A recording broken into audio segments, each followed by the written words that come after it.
ನಮಸ್ಕಾರ. ಆಹಾರ, ಆರೋಗ್ಯ, ಅಧ್ಯಾತ್ಮ ಈ ಸಂಸ್ಕಾರದ ಬೆಳಕಿಗೆ ತಮ್ಮೆಲ್ಲರಿಗೂ ಸ್ವಾಗತ, ಸುಸ್ವಾಗತ. ಇವತ್ತು ನಮ್ಮೊಂದಿಗೆ ಇದ್ದಾರೆ ಡಾಕ್ಟರ್ ರಾಜಲಕ್ಷ್ಮಿ ಆರ್.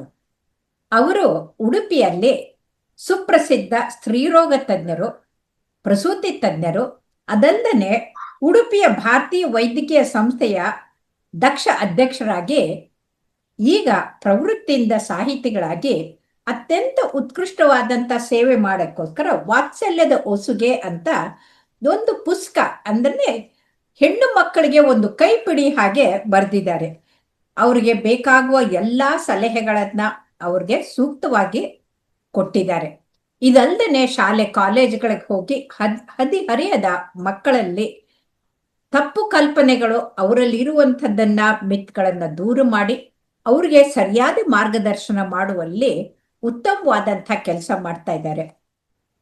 ಇವತ್ತು ಅವರು ಅಬಾಲಿಕ ಅಂದ್ರೆ ಚಿಕ್ಕ ವಯಸ್ಸಿನಲ್ಲೇನೆ ಗರ್ಭಿಣಿಯಾದಂಥ ಬಾಲಿಕೆಯರ ಬಗ್ಗೆ ಮಾತಾಡಕ್ ಬಂದಿದ್ದಾರೆ. ಅವ್ರನ್ನ ಸ್ವಾಗತಿಸೋಣ. ನಮಸ್ಕಾರ ರಾಜಲಕ್ಷ್ಮಿ ಅವರೇ. ನಮಸ್ತೆ madam, thank you for that kind introduction.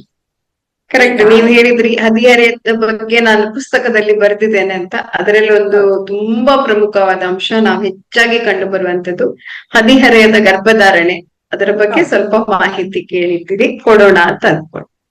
ಹೌದು, ಯಾಕೆ ಅಂತಂದ್ರೆ ನಮ್ಮ ದೇಶದಲ್ಲಿ ಬಾಲ ವಿವಾಹವನ್ನ ಒಂದು ಲೀಗಲ್ ಆಗಿ ತಪ್ಪು ಅಂತ ಮಾಡಿದ್ರು ಕೂಡ ಇನ್ನೂ ಕೂಡ ಬಾಲ ವಿವಾಹ ಆಗ್ತದೆ. ವಿವಾಹದ ಹೊರಗೆ ಕೂಡ ಆ ಬಾಲೆಯರು ಗರ್ಭಿಣಿ ಆಗ್ತಾ ಇದ್ದಾರೆ. ಹಾಗಾದ್ರೆ ಇದ್ರ ಬಗ್ಗೆ ಯಾಕೆ ಈ ಚಿಕ್ಕ ವಯಸ್ಸಿನಲ್ಲಿ ಈ ಟೀನೇಜರ್ಸ್ ಅಲ್ಲಿ ಹದಿಹರೆಯರಲ್ಲಿ ಗರ್ಭಿಣಿ ಆಗ್ತಾರೆ ಅಂತ, ಅದರಿಂದ ಏನಾಗುತ್ತೆ ಅಂತ ದಯವಿಟ್ಟು ತಿಳಿಸ್ಕೊಡಿ. ಓಕೆ, 19 ವರ್ಷ ಪ್ರಾಯದ ಕೆಳಗೆ ಗರ್ಭಿಣಿ ಆದ್ರೆ ಅದನ್ನ ನಾವು ಟೀನೇಜ್ ಪ್ರೆಗ್ನೆನ್ಸಿ ಅಥವಾ ಹದಿಹರೆಯದ ಗರ್ಭಧಾರಣೆ ಅಂತ ಹೇಳ್ತೇವೆ. ಸಾಧಾರಣವಾಗಿ ಪ್ರತಿ ವರ್ಷ ಒಂದು 9% ಹುಡುಗಿಯರು ಹದಿಹರೆಯದ ಗರ್ಭಿಣಿಯರಾಗಿರ್ತಾರೆ. ನಮ್ಮ ವಿಶ್ವದಾದ್ಯಂತ ಕನಿಷ್ಠ 12 ಮಿಲಿಯನ್ ಹುಡುಗಿಯರು ಗರ್ಭಧಾರಣೆ ಮಾಡ್ತಾರೆ. ನಮ್ಮ ಭಾರತದಲ್ಲಿ ಕೂಡ ಈ ಸಂಖ್ಯೆ ತುಂಬಾ ಜಾಸ್ತಿ ಆಗಿದೆ, ಎಸ್ಪೆಷಲಿ ಉತ್ತರ ಭಾರತದಲ್ಲಿ. ಹಾಗೆ ನಮ್ಮ ಕರ್ನಾಟಕದ ಉತ್ತರ ಕರ್ನಾಟಕ ಏರಿಯಾದಲ್ಲಿ ಕೂಡ ಇದು ಇರುತ್ತೆ. ಒಂದು ಏನಂದ್ರೆ, ನೀವ್ ಅವಾಗ್ಲೇ ಹೇಳಿದಂತೆ ಬಾಲ್ಯ ವಿವಾಹ ಮಾಡಬಾರದು ಅಂತ ಕಾನೂನು ಇದ್ರೂನು ಅದರ ಬಗ್ಗೆ ಅರಿವಿಲ್ಲದೆ ಇರುವಂತದ್ದು. ಆಮೇಲೆ ನಮ್ಮಲ್ಲಿ ಹೀಗೆ ಹಮಾರೆಮೆ ಸಹಿ ಹೋಗ್ತಾಯ, ನಾವು ಹೇಳಿದ್ರು ಅವ್ರಿಗೆ ತಿಳುವಳಿಕೆ ಕೊಡ್ಲಿಕ್ಕೆ ಪ್ರಯತ್ನಿಸಿದ್ರು ನಮ್ಮ ರೂಢಿ ಹೀಗೆ ಅಂತ ಮಾಡ್ಕೊಳ್ತಿರೋದು, ಅದು ಒಂದನೇದು. ಎರಡನೇದು, ನಾವೆಷ್ಟೋ ಮುಂದುವರಿತೇವೆ ಅಂತ ಹೇಳಿದ್ರು ಇನ್ನೂ ಇಲ್ಲಿಟ್ರಸಿ ಇದೆ, ಅಕ್ಷರಸ್ಥರಾಗಿಲ್ಲ ಜನ, ಅನಕ್ಷರಸ್ಥರಾಗಿದ್ದಾರೆ, ಉದ್ಯೋಗ ಇಲ್ಲ, ಬಡತನ ಇದೆ. ಸೊ ಅದೆಲ್ಲ ಇದ್ದಾಗ ಒಂದ್ ಹೆಣ್ಣು ಮಗು ಇದ್ರೆ ಅದು ಬೇಗ ಹೋದ್ರೆ ಒಳ್ಳೇದು ಅಂತ, ಮದ್ವೆಯಾಗಿ ಹೋದ್ರೆ ನಮ್ಮ ಜವಾಬ್ದಾರಿ ಹೋದಿತ್ತು ಅಂತ ಅನ್ಕೊಳ್ಳುವ ತಂದೆ ತಾಯಿಯಂದ್ರು ಇವಾಗಲೂ ಇದ್ದಾರೆ. ಅದ್ರಿಂದಾಗಿ ಬಾಲ್ಯ ವಿವಾಹ ಜಾಸ್ತಿ ಇದೆ. ಸೊ ಬಾಲ್ಯ ವಿವಾಹ ಜಾಸ್ತಿ ಆದಾಗೆ ಹದಿಹರೆಯದ ಗರ್ಭಧಾರಣೆನೂ ಜಾಸ್ತಿ ಆಗ್ತಾ ಇದೆ.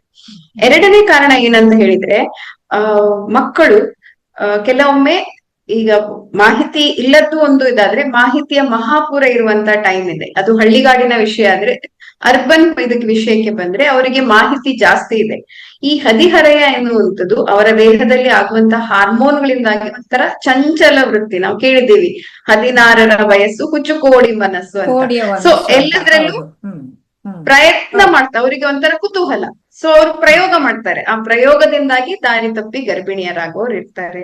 ಅದು peer pressure to remain cool, ಅವರದೇನು ಚಿಲ್ ಮಾಡುದು ಅಂತ ಅನ್ಕೊಂಡು ಏನ್ ಮಾಡ್ತಾರೋ ಅದರಿಂದಾಗಿ, ಈಗಿನ ಡೇಟಿಂಗ್ ಆಪ್ಸ್ ಗಳಿಂದಾಗಿರ್ಬೋದು, ಅಥವಾ ಕೆಲವು ಮಾದಕ ದ್ರವ್ಯ, ಸ್ವಾತಂತ್ರ್ಯಕ್ಕಿಂತಲೂ ಸ್ವೇಚ್ಛಾಚಾರ ಹೆಚ್ಚಾಗಿದೆ ಅಂತ ಕೆಲವರು ಇದರಲ್ಲಿ, ಕೆಲವು ಮಕ್ಕಳಲ್ಲಿ ಟೀನೇಜರ್ಸ್ ಸ್ವೇಚ್ಛಾಚಾರ ಹೆಚ್ಚಾಗಿರೋದ್ರಿಂದ ಹಾಗಾಗ್ತಾ ಇದೆ ಅಂತ ಹೇಳ್ಬೋದು. ಹಾಗಾಗ್ತಾ ಇದೆ ಅಂದ್ರೆ ಅವ್ರಿಗೆ ಯಾಕೆ ನಾವು ಮಾಡ್ಬಾರದು ಅಂತ, ಕೆಲವರಲ್ಲಿ ನೈತಿಕತೆನೂ ಕುಸಿತಾ ಇದೆ ಅಂತ ನನ್ಗ ಅನ್ಸುತ್ತೆ. ಜೊತೆಗೆ ಇತ್ತೀಚಿನ ದಿನಗಳಲ್ಲಿನ ಸ್ಮೋಕಿಂಗ್, ಆಲ್ಕೋಹಾಲ್, ಡ್ರಗ್ ಅಡಿಕ್ಷನ್, ಅದರಿಂದಾಗಿ ಅವರು ದಾರಿ ತಪ್ಪಿ ಹೋಗುವಂತಹದ್ದು. ಇನ್ನು ಹೆಚ್ಚಾಗಿ ಆಗುವಂತಹದ್ದು ಅತ್ಯಾಚಾರ. ಬಾಲ ಕಾರ್ಮಿಕರು ಇರ್ತಾರೆ, ಅವರ ಮೇಲೆ ಅತ್ಯಾಚಾರ ಆಗಿರ್ಬೋದು. ಕೆಲವೊಮ್ಮೆ ಮನೆಯಲ್ಲಿ ಅಪ್ಪ ಅಮ್ಮ ಇಬ್ರು ಕೆಲ್ಸಕ್ಕೆ ಹೋಗ್ತಾ ಇದ್ದಾರೆ ಹೇಳುವಾಗ ಅವರಿಗೆ ಬೇಕಾದಂತಹ ಪ್ರೀತಿ ಸಿಗುದಿಲ್ಲ. So they start searching outside, ಬೇರೆ ಎಲ್ಲೋ ಕೊಡ್ತಾರೆ. ಅವರು ತೋರಿಸುವ ಪ್ರೀತಿಯನ್ನೇ ಇದೇ ಪ್ರೀತಿ ಅಂತ ಅನ್ಕೊಂಡು ಅವರು ಅತ್ಯಾಚಾರಕ್ಕೂ ಒಳಗಾಗ್ತಾರೆ, ಕೆಲವೊಮ್ಮೆ ಅದೇ ಲೈಫ್ ಅಂತ ಅನ್ಕೊಂಡು ಹೋಗ್ತಾರೆ. ಅದರಿಂದಾಗಿನೂ ಹದಿಹರೆಯದ ಗರ್ಭಧಾರಣೆ ಹೆಚ್ಚಾಗ್ತಾ ಇದೆ ಅಂತ ನನ್ಗನ್ಸುತ್ತೆ. ಹ್ಮ್. ಈಗ ಇಷ್ಟು ಚಿಕ್ಕ ವಯಸ್ಸಿನಲ್ಲಿ ಗರ್ಭಧಾರಣೆ ಮಾಡಿದ್ರೆ ಅದು ಯಾವ ತರದ್ದು ಕಾಂಪ್ಲಿಕೇಶನ್ಸು ಆ ಮಗುಗಾಗತ್ತೆ, ಅದನ್ನ ನೀವು ಹೇಗೆ ಅದಕ್ಕೆ ಚಿಕಿತ್ಸೆ ಕೊಡ್ತೀರಾ, ಅದನ್ನ ಹೇಗೆ ಮ್ಯಾನೇಜ್ ಮಾಡ್ತೀರಾ ಅಂತ? ಆ ಹದಿಹರೆಯದ ಗರ್ಭಧಾರಣೆ ಅಂದ್ರೆ ಅವಳ ದೇಹ ಪೂರ್ತಿಯಾಗಿ ರಚನೆ ಆಗಿರುವುದಿಲ್ಲ, ಅವಳ ಜನನಾಂಗಗಳ ಬೆಳವಣಿಗೆ ಜಾಸ್ತಿ ಆಗಿರುವುದಿಲ್ಲ. ಜೊತೆಗೆ ಅವಳಲ್ಲಿ ಆಗತಾನೆ ಹುಟ್ಟು ಸ್ಟಾರ್ಟ್ ಆಗಿರ್ತದೆ ಅಷ್ಟೇ. ಸೊ ಅನಿಮಿಯತ ಋತುಸ್ರಾವಗಳಿಂದಾಗಿ ಆಕೆಯಲ್ಲಿ ಅನಿಮಿಯಾ ಇರ್ಬೋದು, ರಕ್ತಹೀನತೆ ಇರ್ಬೋದು. ಇದರಿಂದಾಗಿ ಹದಿಹರೆಯದ ಗರ್ಭಧಾರಣೆ ಆದವರಲ್ಲಿ ಕಾಂಪ್ಲಿಕೇಶನ್ಸ್ ಜಾಸ್ತಿ ಇರತ್ತೆ. ಅವರಲ್ಲಿ ಎನಿಮಿಯಾ ಇರತ್ತೆ, ಮಗು ಚೆನ್ನಾಗಿ ಬೆಳವಣಿಗೆ ಆಗುದಿಲ್ಲ, ಅಪೌಷ್ಟಿಕತೆ ಇರತ್ತೆ, ಟೈಮಿಗೆ ಮುಂಚೆ ಡೆಲಿವರಿ ಆಗ್ಬೋದು. ಹಾಗೆ ಅವರಲ್ಲಿ ಬ್ಲಡ್ ಪ್ರೆಷರ್ ಜಾಸ್ತಿ ಬೆಳೆಯುವುದಿಲ್ಲ. ಕಾಂಪ್ಲಿಕೇಶನ್ ಆದಂತ ಅತಿ ರಕ್ತದೊತ್ತಡ, ಬ್ಲಡ್ ಪ್ರೆಷರ್ ಜಾಸ್ತಿ ಆಗುವಂತದ್ದು ಇವರಲ್ಲಿ ಜಾಸ್ತಿ ಕಂಡು ಬರ್ತದೆ. ಜೊತೆಗೆ ಅವರಿಗೆ ಡೆಲಿವರಿ ಆದಾಗ ನಾರ್ಮಲ್ ಡೆಲಿವರಿ ಆಗ್ಲಿಕ್ಕೆ ಸಾಧ್ಯ ಆಗದೆ ಇರ್ಬೋದು, ಅವರ ಮೂಳೆಗಳು, ಪೆಲ್ವಿಸ್ ನ ಮೂಳೆಗಳು ಚೆನ್ನಾಗಿ ಬೆಳೆಯದೇ ಇರೋದ್ರಿಂದ. ಸೊ ಸಿಸೇರಿಯನ್ ಡೆಲಿವರಿ ಬೇಕಾಗಿ ಬರ್ಬೋದು. ಡೆಲಿವರಿ ಟೈಮ್ ಅಲ್ಲಿ ರಕ್ತಸ್ರಾವ ಜಾಸ್ತಿಯಾಗಿ ಪೋಸ್ಟ್ ಪಾರ್ಟಮ್ ಹೆಮರೇಜ್ ಆಗ್ಬೋದು, ಅದರಿಂದಾಗಿ ಇನ್ಫೆಕ್ಷನ್ಸ್ ಆಗ್ಬೋದು. ಇದು ದೈಹಿಕವಾಗಿ ಹೇಳಿದೆ. ಮಾನಸಿಕವಾಗಿ ಅವಳಿಗೆ ಹಲವಾರು ತೊಂದರೆ ಆಗ್ತದೆ. ಆ ಟೈಮಲ್ಲಿ ಅವಳು ಆ ಜವಾಬ್ದಾರಿ ತಗೊಳ್ಳಿಕ್ಕೆ ರೆಡಿ ಇರುದಿಲ್ಲ. ಅದು ಮಗುವಿಗೆ ಒಂದು ಮಗು ಆದಾಗೆ. ಸೊ ಅದರಿಂದಾಗಿ ಅವಳಿಗೆ ಡಿಪ್ರೆಷನ್, ಆತಂಕ, ಆಂಗ್ಸೈಟಿ ಮುಂತಾದ್ದು ಬರ್ಬೋದು. ಸೊಸೈಟಿ ಪ್ರಾಬ್ಲಮ್ಸ್, ಸೊಸೈಟಿ ಅದನ್ನ ಒಪ್ಕೊಳ್ಳಲ್ಲ, ಅವರನ್ನ ಹೀಯಾಳಿಸುತ್ತೆ. ಅವಳು ಶಾಲೆ ತಪ್ಪಿಸ್ಬೇಕಾಗತ್ತೆ, ಸ್ಕೂಲ್ ಡ್ರಾಪ್ ಔಟ್ ಆಗ್ತಾಳೆ. ಹಾಗೆ ಅವಳ ಫ್ಯಾಮಿಲಿಗೂ ಅಲ್ಲಿ ಇರ್ಲಿಕ್ ಬಿಡುದಿಲ್ಲ ಅವರು. ಸೊ ಅವರು ಸ್ಥಳವೇ ಬಿಟ್ಟು ಹೋಗ್ಬೇಕಾಗಿ ಬರ್ಬೋದು. ಅವಳ ಭವಿಷ್ಯನೇ ಹಾಳಾಗಿ ಹೋಗ್ಬಿಡುತ್ತೆ ಅಂತ.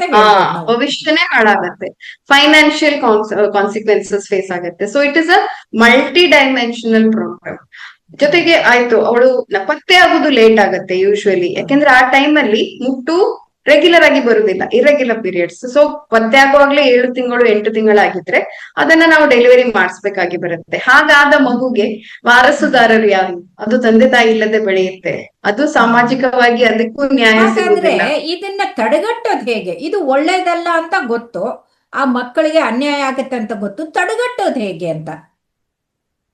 ತಡೆಗಟ್ಟೋದು ಹೇಗೆ ಅಂದ್ರೆ, ಮೊದಲನೆಯದಾಗಿ ಅವರಿಗೆ ತಿಳುವಳಿಕೆ ಹೇಳೋದು.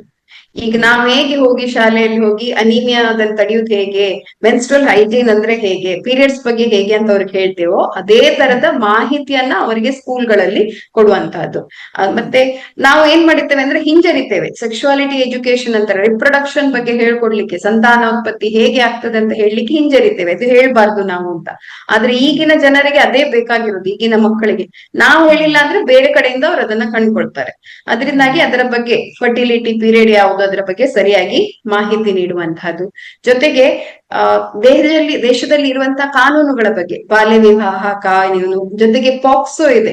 ಬಿಲೋ 18 ಇಂಟರ್ಕೋರ್ಸ್ ಮಾಡಿದ್ರೇನೆ, ಲೈಂಗಿಕ ಸಂಬಂಧ ಹೊಂದಿದ್ರೇನೆ ಅದು ಕಾನೂನು ಪ್ರಕಾರ ಅಪರಾಧ, ಅವರು ಶಿಕ್ಷೆಗೊಳಗಾಗ್ತಾರೆ. ಸೊ ಆ ವಿಷಯಗಳನ್ನ ಅವರಿಗೆ ತಿಳಿಸಿ ಹೇಳುವಂತಹದ್ದು. ಇಂಥದ್ರಿಂದಾಗಿ ಈ ಟೀನೇಜ್ ಪ್ರೆಗ್ನೆನ್ಸಿ ಕಡಿಮೆ ಮಾಡ್ಬೋದು ಅಂತ ನನ್ಗೆ ಅನ್ಸತ್ತೆ. ಈಗ ಒಂದ್ ವೇಳೆ ಆದ್ರೂ ಅವರು ಟೀನೇಜ್ ಪ್ರೆಗ್ನೆಂಟ್ ಆದ್ರು, ಈಗ ಫಸ್ಟ್ ಅಲ್ಲಿ ಅವರು ಬಂದ್ರೆ, ಒಂದ್ 2-3 ತಿಂಗಳಲ್ಲಿ ಬಂದ್ರೆ, ನಮ್ಮ ಈಗಿನ MTP ಅಮೆಂಡ್ಮೆಂಟ್ ಆಗಿದೆ ಕಾಯ್ದೆ, ನಮ್ಮದು ಗರ್ಭಪಾತದ ಕಾನೂನು. ಸೊ ಈ ತರ ಆದವರಿಗೆ ಅವರ ಇಚ್ಛೆ ಇದ್ರೆ ನಾವು ಕಾನ್ಫಿಡೆನ್ಶಿಯಲ್ ಆಗಿ ಯಾರಿಗೂ ವಿಷಯ ತಿಳಿಸದಂತೆ ಅವರಿಗೆ ನಾವು ಅಬಾರ್ಷನ್ ಮಾಡಿಸ್ಬೋದು. ಹಾಗೆ ಕಂಟಿನ್ಯೂ ಮಾಡ್ತಾರಾದ್ರೆ ಅವರಿಗೆ ಪ್ರಾಪರ್ ಕೇರ್ ನಾವು ಕೊಡ್ಬೇಕಾಗತ್ತೆ. ಬೇರೆ ಗರ್ಭಿಣಿಯರಿಗೆ ಏನು ನಾವು ಕಾಳಜಿ ವಹಿಸ್ತೇವೋ ಅದಕ್ಕಿಂತ ಜಾಸ್ತಿ, ಯಾಕೆಂದ್ರೆ ಇವರಲ್ಲಿ ಕಾಂಪ್ಲಿಕೇಶನ್ಸ್ ಜಾಸ್ತಿ ಆಗುವಂತದ್ದು. ಸೊ ನಾವು ರೆಸ್ಪೆಕ್ಟ್ಫುಲ್ ಮೆಟರ್ನಿಟಿ ಕೇರ್ ಅಂತ ಹೇಳ್ತೇವೆ, ಅದನ್ನ ಅವರಿಗೆ ಪ್ರೊವೈಡ್ ಮಾಡುವಂತದ್ದು. ಕೆಲವೊಮ್ಮೆ ಅದು ಮಗು ಆದ್ಮೇಲೆ ಅವ್ರು ಅದನ್ನ ತಗೊಂಡು ಹೋಗಕ್ ಇಷ್ಟಪಡಲ್ಲ. ನನ್ ಶಾಲೆಗೆ ಹೋಗುತ್ತೆ, ನಾನೇನ್ ಹೋಗೋದು, ನಾನೇ ಮಗು ಅಂತ. ಸೊ ಆ ಮಗುವಿಗೆ ಸರಿಯಾದ ದಾರಿ ತೋರಿಸುವಂತಹದ್ದು ನಮ್ಮ ಮಹಿಳಾ ಮತ್ತೆ ಮಕ್ಕಳ ಆರೋಗ್ಯ ಕಲ್ಯಾಣ ಇಲಾಖೆ ಅಡಿಯಲ್ಲಿ ಬಾಲವನ ಅಂತ ಎಲ್ಲ ಇರತ್ತೆ. ಅದರ ಬಗ್ಗೆ ಮಾಹಿತಿ ನೀಡಿ ಅಲ್ಲಿ ಆ ಮಗುವಿಗೆ ರಕ್ಷಣೆ, ಪೋಷಣೆ ಎಲ್ಲ ಸಿಗುವಾಗೆ ನೋಡಿಕೊಳ್ಳುತ್ತೆ. ಜೊತೆಗೆ ನಮ್ ಕಾನೂನು ಹೇಳತ್ತೆ 18ರ ಒಳಗೆ ಇಂಟರ್ಕೋರ್ಸ್ ಮಾಡಬಾರ್ದು ಅಂತ. ಆದ್ರೆ ನಮ್ಮ ಜನತೆಯನ್ನ ತಡೆ ಹಿಡಿಲಿಕ್ಕೆ ನಮ್ಗೆ ಸಾಧ್ಯ ಇಲ್ಲ, ಇಂದಿನ ಯುವ ಜನಾಂಗ ಅಂತೂ ಸಾಧ್ಯತೆ ಇಲ್ಲ. ಆದ ಕಾರಣ ಅವರಿಗೆ ಆಕ್ಚುಲಿ ಇದು ಕೆಲವೊಮ್ಮೆ ನಾನು ಹೇಳ್ಬಾರ್ದು ಅಂತ ಅನ್ಸತ್ತೆ, ಆದ್ರೂ ಕಾಂಟ್ರಸೆಪ್ಷನ್ ಬಗ್ಗೆ ಅವರಿಗೆ ಮಾಹಿತಿ ಕೊಟ್ರೆ ಅಟ್ಲೀಸ್ಟ್ ಈ ಗರ್ಭಧಾರಣೆ ಆಗುದು, ಗರ್ಭಧಾರಣೆ ಆದ್ಮೇಲೆ ಅವ್ರೆಲ್ಲೋ ಹೋಗಿ ಅಬಾರ್ಷನ್ ಮಾಡಿಸ್ಕೊಳ್ಳೋದು ಕ್ವಾಕ್ ವೈದ್ಯರಿಂದ, ಅದರಿಂದ ಸೆಪ್ಟಿಕ್ ಅಬಾರ್ಷನ್ ಆಗೋದು, ಅವರ ಜೀವಕ್ಕೆ ಅಪಾಯ ಬರುದು ಮುಂತಾದವನ್ನು ತಡೆಗಟ್ಟು. ಸೊ ಅವರಿಗೆ ಸರಿಯಾದ ಗರ್ಭ ನಿರೋಧಕಗಳ ಬಗ್ಗೆ ಕೂಡ ಮಾಹಿತಿ ನಾವು ಕೊಡ್ಬೇಕು ಅಂತ ನಾನು ಅನಿಸ್ತೇನೆ. ಅದರಿಂದಾಗಿ ಈ ಗರ್ಭಧಾರಣೆಯನ್ನು ತಪ್ಪಿಸ್ಬೋದು. ನೀವು ಹೇಳಿದ ಸ್ವೇಚ್ಛಾಚಾರವನ್ನ ತಪ್ಪಿಸ್ಲಿಕ್ಕೆ ನಮ್ಗೆ ಕಷ್ಟ ಆದ್ರೂನು ಬೇಡದ ಗರ್ಭಧಾರಣೆ ಆಗುದು, ಅದರಿಂದ ಆಗುವಂತಹ ಕಾಂಪ್ಲಿಕೇಶನ್ ಅನ್ನ ತಪ್ಪಿಸ್ಬೋದು ಅಂತ ನನ್ಗನ್ಸತ್ತೆ ಮೇಡಮ್. ಹೌದು, ತುಂಬಾ ತುಂಬಾ ಧನ್ಯವಾದಗಳು ರಾಜಲಕ್ಷ್ಮಿ ಅವರೇ. ಎಷ್ಟು ಚೆನ್ನಾಗಿ ಜನರು ಕಣ್ಣು ಬಿಟ್ಟು ತಾವು ನೋಡಿ ತಮ್ಮ ಬದುಕನ್ನ ಬರಡಾಗದನ್ನ ನಿಲ್ಲಿಸ್ಬೇಕು ಅನ್ನೋ ಮನಸ್ಸು ಮಕ್ಕಳಿಗೂ ಬರಬೇಕು, ತಂದೆ ತಾಯಿಗಳಿಗೂ ಕೂಡ ಅವ್ರಿಗೆ ಭರವಸೆಯನ್ನ ಕೊಟ್ಟಿದ್ದೀರಿ, ಅವ್ರಿಗೆ ಸರಿಯಾದ ದಾರಿಯನ್ನ ತೋರಿಸಿದ್ದೀರಿ. ತುಂಬಾ ತುಂಬಾ ಧನ್ಯವಾದಗಳು. ನಮಸ್ಕಾರ.